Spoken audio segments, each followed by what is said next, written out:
In 1978, there was a serial killer named Ted Bundy who went on a rampage in Florida at the university in Tallahassee.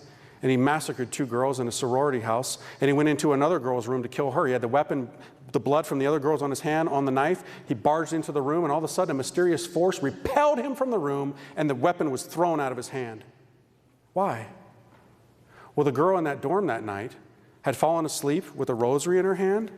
Before she went off to college, she said to her mother that I promised to pray the rosary every night before I go to bed for protection. Well, that night, as often happens, if you try and leave it to the end of the day, you're going to fall asleep. She fell asleep.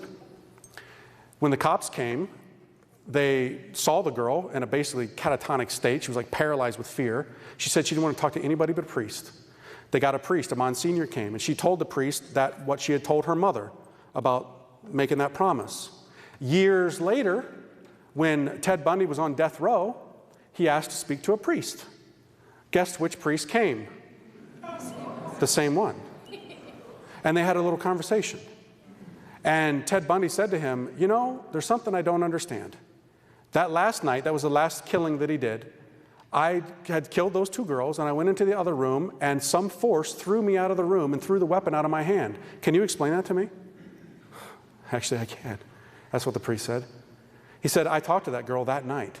She had made a promise to pray the rosary, and she had it in her hands. You weren't aware of it, but there was a power in those beads that threw you out of the room. This thing, my friends, has power. Saints of old would simply lay it on people who were possessed, and demons would shriek out of them.